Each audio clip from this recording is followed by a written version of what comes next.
A guide to emergency funds preparedness. That's what we're going to talk about today, guys. And I want to get your finances in order. And there's a lot of things that a lot of people don't think about. And I mean, I can't think of all of them, but I've got a really good list here to help you guys get started for emergency funds. And when we think about emergency funds, we think about like just survival, right? Like there's a whole lot of other things involved. Are you a business owner? Right? Do you need to move? Do you have a mortgage? Are you a renter? Do you have a loved one that maybe you need to see in an emergency? There's all kinds of different things, and we're going to cover all that today, so let's just jump right in.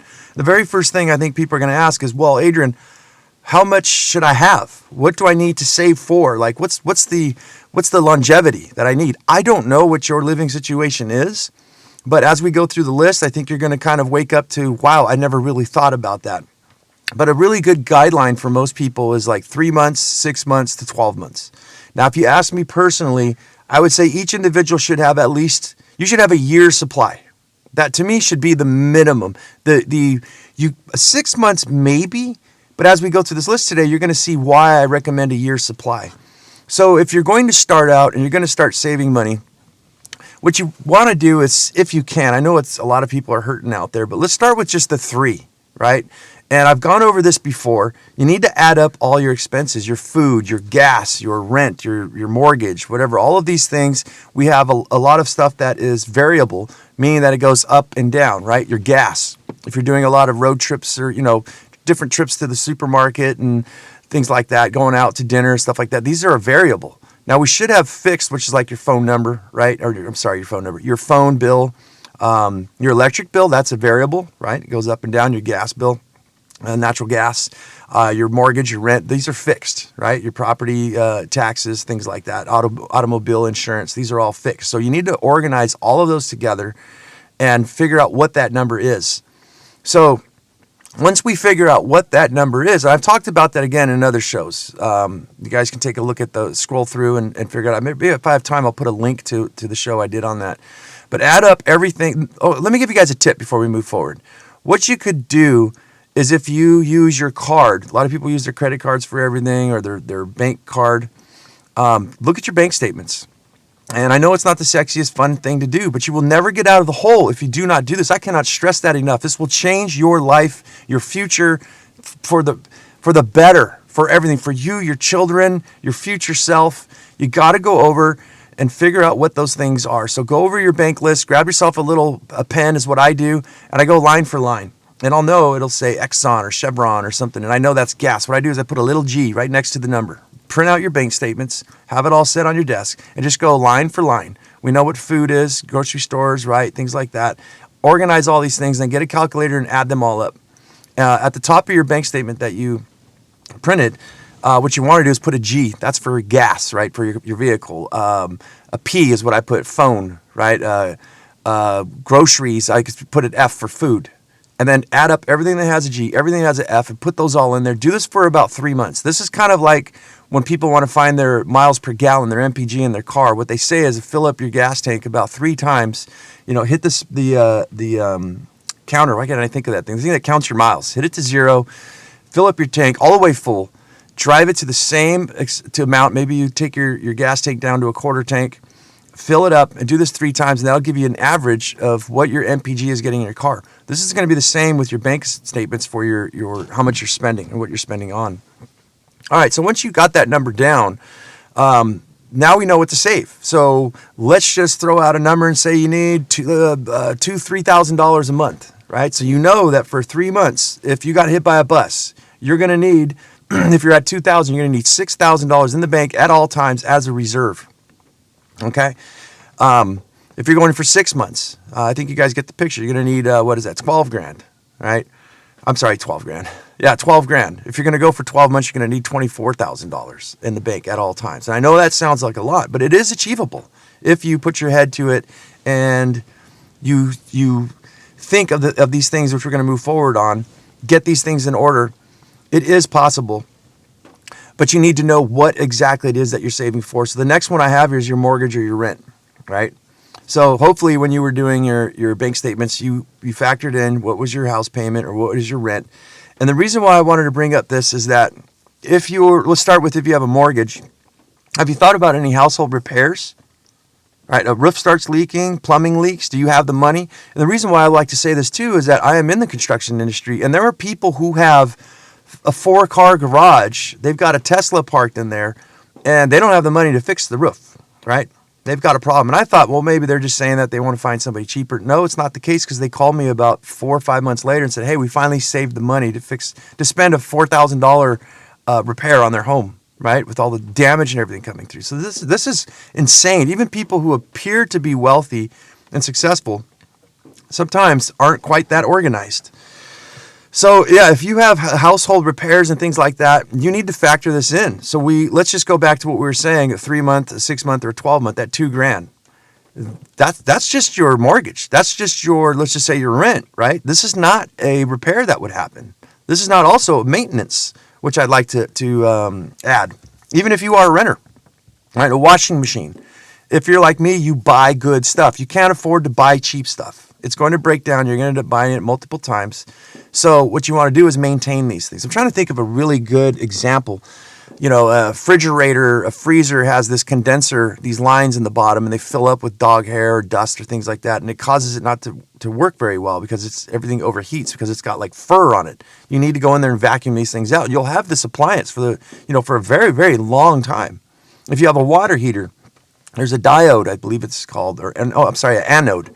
There's this little rod that goes in there and collects all the calcium and stuff like that, and it collects and gets, so it doesn't stick to the outer walls and in your plumbing. If you don't change it out, it gets clogged, and guess what happens? Your water heater goes out. You have no hot water. So maintenance and repairs, something very, very important to think of if you have a mortgage and you're buying a house, and to factor these things in. How do you factor these in? There's no telling. How much can we decide that a water heater replacement is going to cost in contrast to a roof replacement or a new toilet? These are things that we need to keep at least some cash reserves for. If you are a renter, first and last deposit for a rental, that's kind of the position I'm in right now. I'd moved into a house, the owner sold the place, and now they want to do some different things with it, and I need to move again. Luckily, I have my reserves. Here where I live in Sunnyside, San Diego, California, I've got to come up with like $10,000 for first, last, and deposit, maybe more. So those are things that you need to take into consideration. What if you had to move? I mean, us being renters, we're in a very precarious situation. I think if you're living in a apartment, you're probably pretty fine. But if you're living in a single family unit, a regular residential home, these people may want to put ADUs, auxiliary dwelling units. They might want to build this thing into whole rental and start tearing the whole backyard up, and they can because they own the place. Or maybe they just want to sell it because the economy is going to take a dump, and they want to cash out and retire. So we're always sitting here on eggshells wondering, where are we going to go? You want to make sure you have first, last. You can look these up on Zillow or Redfin or wherever. Take a look and know that you have, and get this prepared for yourself for the event that you did have to go. You have that first, last, and deposit to get out, right? Because it could be at the end of the year. I think it's 30-day or 60-day notice that they can tell you, dude, you got to move and you got to find a place. I don't know about where you guys are at, but there's not a lot of places for rent, and if there are, they're very expensive, and the pressure to come up with $10,000 in 60 days could be very lethal to some people. What about the position I'm in as well as vehicle replacement or repair? So I'm in the position where I'm recording in this 1996 F350 diesel pickup truck, 7.3 liter. It's my mobile studio, and it's getting old. Doors are starting to fall apart on it, There's not a lot of new blood of people coming into the automotive industry who know how to work on these older vehicles. Everybody wants one of these trucks because you can just keep rebuilding them for life. Anybody who knows about a 1996 or 1997 7.3 liter F350 Ford pickup truck knows that these things are built like a tank. But here's the problem. I don't know how to work completely on them. I know some, but now it's come to the place where I can't even find a mechanic. Do you see how all these things in life just start to jumble you up? Now, do I have $100,000 to go buy a brand new truck? No, I don't have $100,000 just laying around. I've got money that I'm saving to invest in, but now I'm going to have to use that to invest back in my business and purchase myself a vehicle. And I'm just glad that I have the money to do so. I also, on repairs, I had to dump in around $20,000 into this vehicle. A lot of it was preventative maintenance and things like that. I don't want to bore you guys with the details, but I had the cash to do that. This is my only vehicle, I'd like to say. And I know a lot of you guys have your only vehicle. Some families have one car. They'll drop somebody off at work. The other person drives and takes that out to their job, and then they pick up everybody on the way home. And that's what you use for grocery shopping, for everything. You better make sure that your Clydesdale, your horse, right, your steel horse, is going to be able to be repaired, maintenance, or even replaced if you need to. So I hope as I'm running down this list, you guys could see the jumble that could happen, the monkey wrench and the fan of life. And we're not even done yet. Of how much should you save? Well, that's going to be up to you. Let's move forward and let's move into medical deductible. So besides repairs on your vehicle, you might need repairs on yourself. I mentioned if you got hit by a bus, if you got injured. Right now I have a back injury, and I'm able to kind of still operate in my business. I do have my emergency funds. My back's torn pretty bad. But the thing I looked at is that I got the lowest insurance possible. I think I've got the bronze, whatever, and my deductible's around $8,500. So if I got hit by a bus and they had to put Humpty Dumpty back together over here, it would cost me about $8,500. They'd take care of the rest. Now, $8,500. That takes a big chunk, you know. Let's just say you had a year's supply of money, $8,500. That can make $8,500 last me probably a good 2 months, right?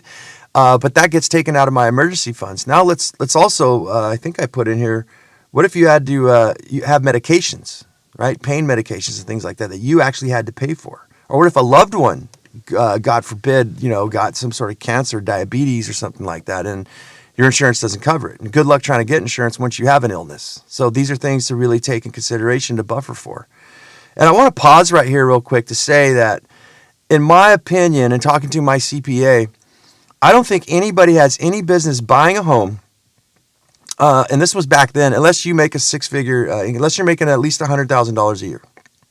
And one of the things that I like to look at is if you're to live a comfortable life. How do we live a comfortable life, Adrian? I think I've said this before in the podcast, is what you want to do is you want to go at least thirds, 3 parts. You want to make sure that your monthly income covers your rent, whatever your rent is. Let's just say it's $2,000. That's probably what the going rate is for around the United States right now. I know it's more than that. Give you guys perspective. Mine's like double. You want to take that $2,000, just to make numbers easy, and you want to make at least $6,000 a month, right? And what that is you want to spend about a third of your income on mortgage or rent. A third of your income should be to bills like food, gas, electric, and things like that. And then that other third should go towards your savings. So $2,000 a month to save up. And guys, that's not really that much, when you think about it, if you're even able to do that. Which I don't even think that people can. They'll be dipping into that third area. But even if you could, 12 times 2 is $2,400 or $24,000 that you'd be able to save up in a year. Start adding that up, and I want you to think about retirement. And if you could save $24,000 a year and you're 40 years old, do the math and think about due to inflation and things like that, right? Are you even to be able to afford to retire? Most likely not. So that's why some people like to say that you should make 4 times your rent. So I'm not sure if I clarified this for you guys, but that's easily, if somebody asked me, I would say, what is the going rent in your area, right? And I'm not talking like a crappy apartment in the bad side of town. What is a decent? I'm not talking about a McMansion either. I'm talking about an average single family to live a healthy lifestyle where you're not in danger with crime and things like that. What is that? Now, multiply that times 4 is the ideal situation. Just to survive is multiply that times 3. And that's how you'll know. So if the going rate is, like I said, $2,000 a month for a decent house, you should be making $6,000 a month. If you're not making that, you should get a side hustle, do something. Ideally, go to 4. All right, so coming up with a food plan. So if you are investing, right, or you're surviving, we just talked about your medical situation. The reason why I went with the cheapest medical down is because I like to do an ounce of preventative, right, measures instead of a gallon of cure. Meaning that if we take an ounce, if we utilize such things as our food, which is the gasoline for our lives, for our bodies, I like to invest in organic foods, vegetables, and meats and things like that. I like to invest in good foods, fermented foods, right? I like to make my own kombucha and things like that, which we're going to get into, of creating, producing for yourself. But a lot of these things cost money. Talking about kombucha, it's like $10 for a big old bottle. And this gives you the flora in your stomach. You can drink it relatively quickly. It's a lot healthier than soda. I mix a little bit of agave syrup in mine for my daughter to get her flora in her stomach, some fermented foods. Kimchi, if you're not making these things, costs some money. Sauerkraut, right? Take a tablespoon of fermented foods a day, man. That'll help your health out. You got to be able to afford that. And you should also not be buying secondhand cheap food full of preservatives and processed foods. You should be cooking and making stuff yourself. Well, you need to have the know-how how to do that. You also need to have the tools, good cooking equipment to make things easy so you're not frustrated when you're trying to cook and your eggs are sticking to your pan, everything just sucks, and you're like, you know what? Let's just order some pizza, right? You want to make sure you have good quality things that you're going to have, like the old cast iron pans. That are like 100 years old, something that you could pass down to your grandchildren's grandchildren, things that you could season and they're not going to stick. Invest in good stuff. But you also need to come up with a food plan. So when we talk about eating organic and the best of the foods, lots of veggies and maybe grass-fed meats, we all know this is very expensive. And unless you could produce it yourself, right? We'll get into that. But we need to come up with a food plan to say, hey, why would I save on food and buy crappy food and pay more towards medical? Like, to me, that just doesn't make sense. So we already know, we're saying we're going to get sick, and then we'll save money to fix us once we get sick. And that's if we could pull through the illness, if we get diabetes or cancers or some weird kind of diseases from eating crappy preservative-filled food. So we need to come up with a food plan and figure out, well, what could I cook on the cheap? What can I buy that's organic? And how much is all this going to cost me? And factor this into what my emergency funds are if I got hurt. Because especially if you got sick, guys, you want to make sure that you're eating healthy food. You get a very bad illness, right? The cerveza sickness or something like that. Do you think it's good for you to sit and eat cheeseburgers and microwave pizzas, pizza pockets, and tostadas and all this kind of stuff? Breakfast, frozen sandwiches, TV dinners? Not necessarily. You would most likely need to go on a hardcore fruit and vegetables and just this raw juices and kombucha, fermented foods and things to build your immune system back up. So these are things to take in consideration as well. Okay, this one's really good. It's creating the lowest cost scenario and then putting it into trial. So this is one of my favorite things. Well, it's not my favorite. Oh, let's all live on the lowest case scenario on cheap foods. Go down to the bare minimum. It's not fun. But what is good is to practice these things before they happen so you have the experience. So it's like shutting off the main power to your house. I've seen some minimalists do this where they're like, okay, shut it off, no TV, no nothing. We're going to wash clothes by hand. We're going to cook by fire, right? And all these, and just test it out. Do it for a week or a month, right? And it makes a great YouTube show. But for yourself, for the movie of your life, it is kind of healthy. At least try it for a day. I mean, guys, if you went down and just said, today we're going to eat hard-boiled eggs for breakfast and lunch, and then we're going to eat beans and rice for dinner, right? With a cucumber, right? We're going to do this for like 2-3 days just to see how we feel. We're going to shut all the lights off, right? We're going to try to not use the air and heating depending on where you live if you can, or just dress super warm, right? Put on a big old jacket if you're in cold country. If you're in hot country, put on a fan, dress with the least amount of clothing as possible. Try to fix some sort of scenario where you're not using so much power and you're able to get through it, but you're basically, what you're doing is you're sacrificing. So this is a way that you guys know that what it feels like to have to do without. And guys, it's a gift in disguise, because once you do this, like say you did it for a week, just simple foods, right? Vegetables, no salt, no lemon. It's not fun, but if you had the worst case scenario and you had to put all your money into your loved one or yourself so you can live and not die, and this is the way you had to do it, a good practice. Right, for everybody. And it makes it, and if it ever happened, it makes you appreciate things a lot better. And then you can also, which I don't have in my notes here, take a diary. Do as simple life as possible as you can with everything. Don't even drive. Like if you don't have milk, we ain't got milk tonight, right? We don't have eggs. We're not using eggs. We only make a trip to the grocery store once a week. Excuse me. Got all fired up on that one. I almost had to burp there. So what you could do is take a diary and you can start writing down things to figure out what things you can add or what you liked about it, what you didn't like about it, because there's always improvements. Guys, I do this when I take off on my mini retirements. For instance, I bought a big army cot, And the last time I went traveling, I just opened that thing up under my Batwing awning on my truck, and I slept out there at night during the stars, but it kept me off the ground from the scorpions and things like that. My kids spent all day coloring on it. It became like a sofa, right? This little thing you could take with you. So it was a little thing I looked at. Let's try bringing in a trifold bed, right? A cot, an army cot.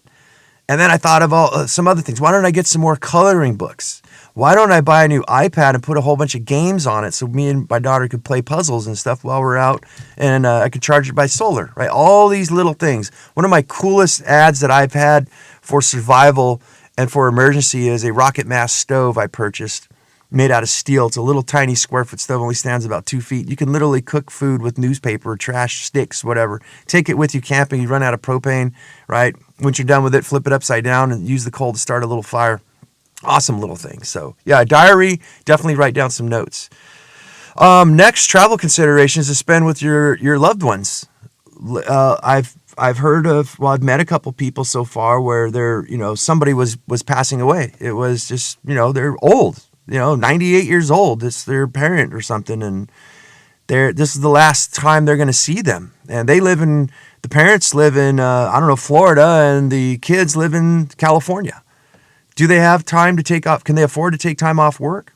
Can they buy that plane ticket and be able to fly over to spend that last day that you'll ever see your family member ever again? Does this consider something that's an emergency fund, something you should save for? In my book, most definitely. It'll be something you'll regret for the rest of your life. So it'd really be nice to be able to have those funds, those emergency funds, to be able to do that. Find out how much a plane ticket costs right now, right? Factor that into how much money do I need to save for an emergency fund. And maybe one of the things I'm thinking, this is so much information for probably a lot of people, is maybe you should write down a list of what your emergency fund consists of, so that when you have the money in your bank, you know that, hey, I've got $60,000 to get me through a year. But I also have $2,000 for airfare and hotel, or to get me over to, in case something ever happens with my family anywhere I need to get to, right? I have X amount of dollars for medications. Here's my deductible. So really, I need around $80,000 always in the bank at any given time. And another thing I like to add for inflation. I've got myself a year's supply of money, and it didn't hit me till I said, well, if you had let's just say, make even numbers, $100,000 right now, purchasing power with food through inflation, you probably only have $75,000. So you might want to add on whatever the inflation is to that number that you have saved in the bank, because a lot of people don't understand inflation is a secret taxation, right? It's a silent killer of your funds. They're devaluing the dollar, right? They printed a lot of money. Right, 45% of the current of the United States dollar that ever was in existence was printed in 2020, I believe. 45% of the money that ever existed. That means if you had $1, now there's $2. For every dollar you have, there's $2. What does that mean? That probably means that your dollar is worth half eventually. I don't know. I would love to talk to somebody about that, but yeah, definitely something to take into consideration.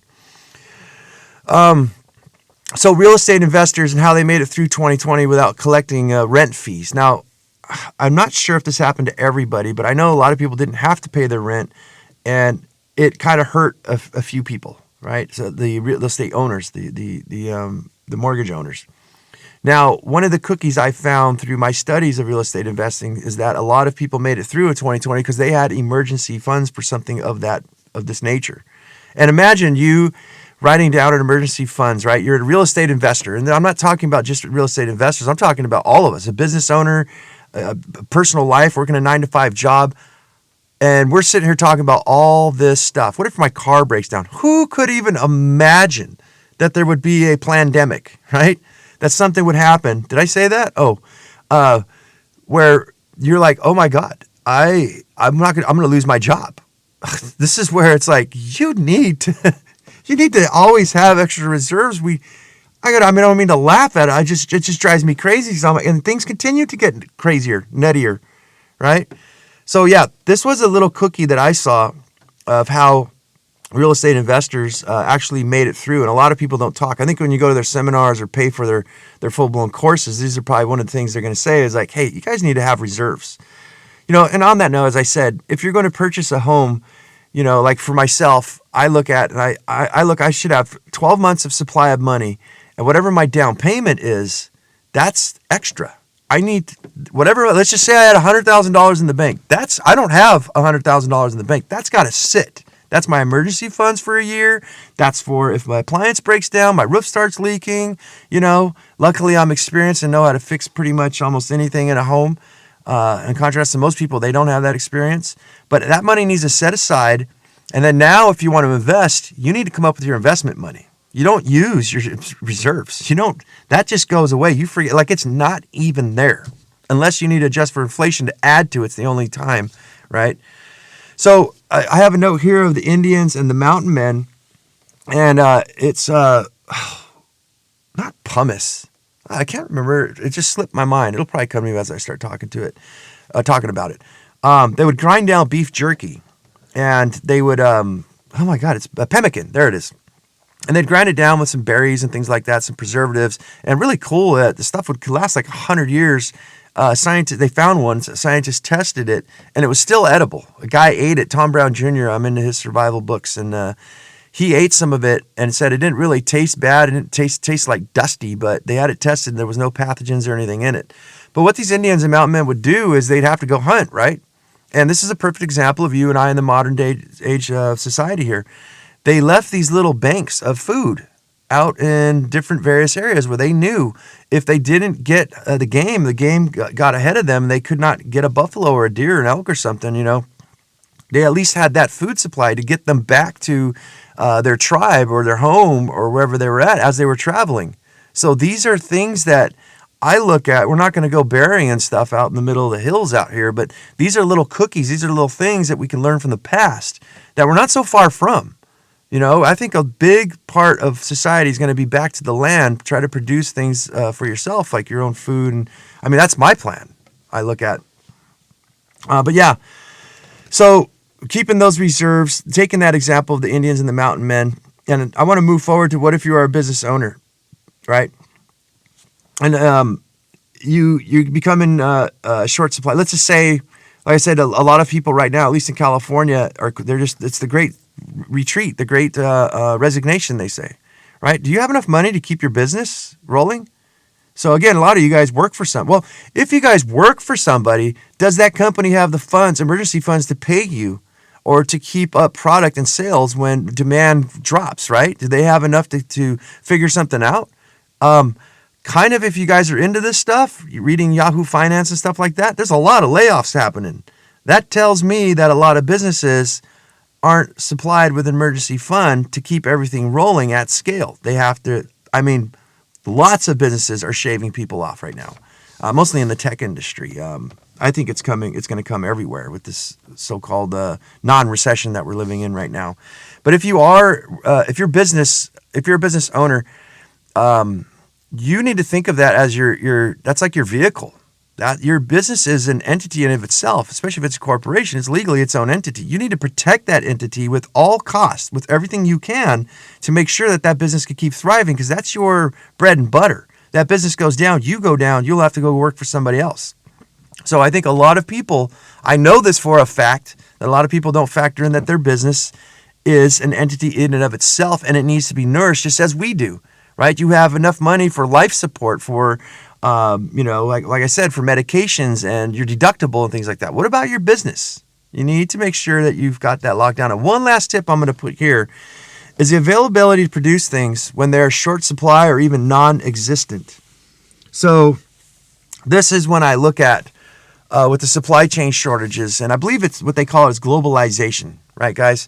What we have is a bunch of countries, not even just businesses, who are outsourcing things. We get our nitrogen from, say, Russia. Russia produces 40%, I believe, to the world. They just cut people off. I'm going to do a show, I think, about this globalization issue.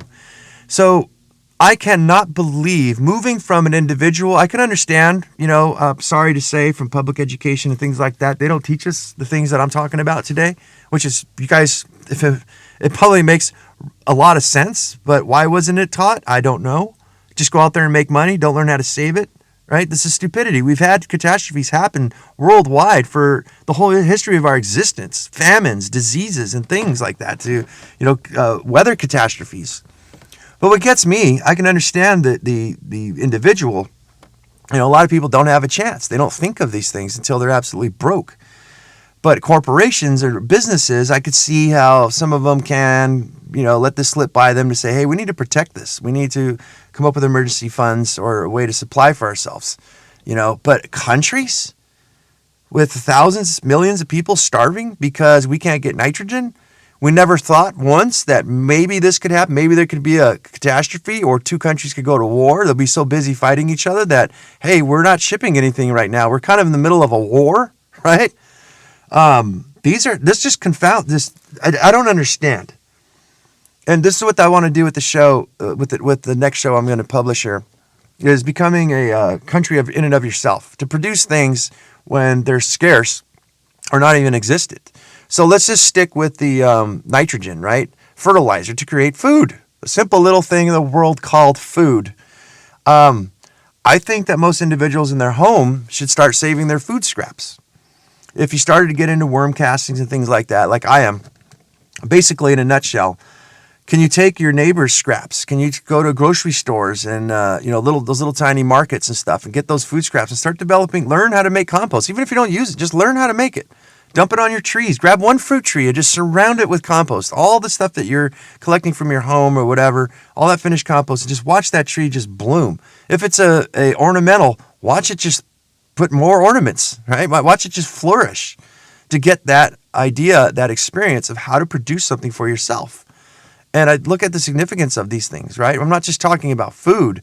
When I look at for your health and stuff, I says learning how to make kombucha, learning how to ferment foods, learning how to sprout seeds, learning how to plant vegetables, right?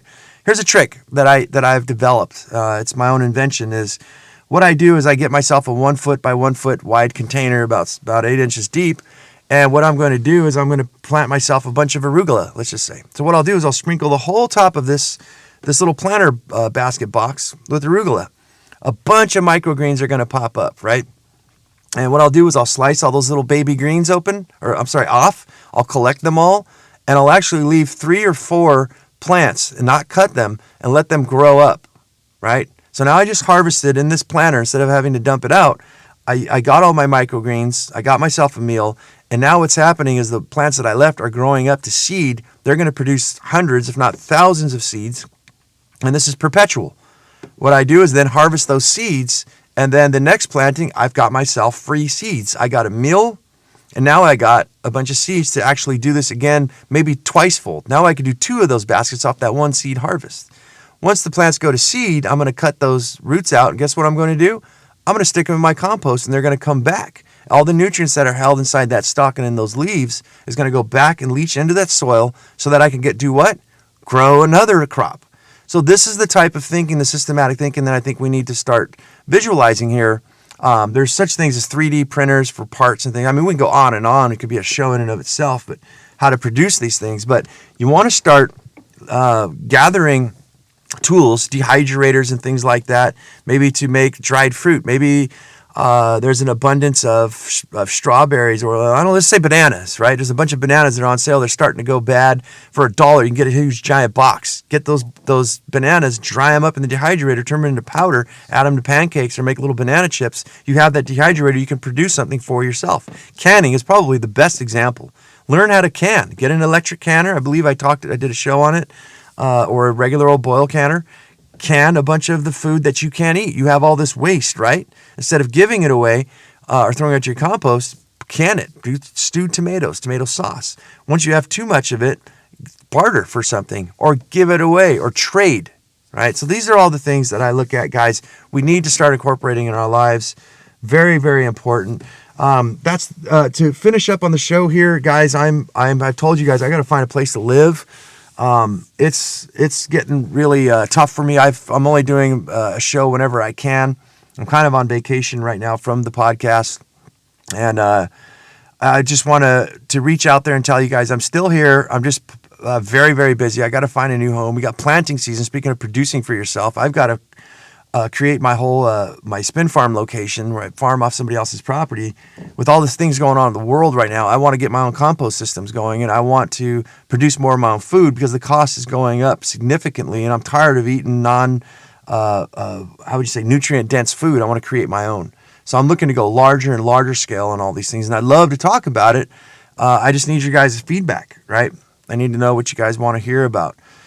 So it really helps out, guys, to keep me going on this show when you guys review me or like and subscribe. To give me, share this show, help me get it off the ground. If it's of any use, I kind of really feel like that movie, I Am Legend, I think, or Legend or something. It's I can't remember the guy's name. Really known actor, guy who slapped the dude, Chris Rock. I can't remember his name. He's in Independence Day, black dude. Anyway, he's in a movie with a bunch of zombies, and he goes out to this broadcasting station. He's the only person alive, and he just sends out this radio broadcasting. If anybody's there, anybody's alive, if this message finds you, I got food, I got shelter. In my case, I'm like, I got some information I think might be useful, and that this is my telecom to my telephone call to the world to see if there's anybody else there like me out there that thinks the same way, that feels the same way, and wants to get ahead in life, doesn't want to just survive, wants to thrive. So if you are, guys, I need your support. Like and subscribe, share the show, and there's everything else. I guess that's it. I'm rambling off. I got to get to work, so I hope this show finds you well. I'll see you guys on the next one.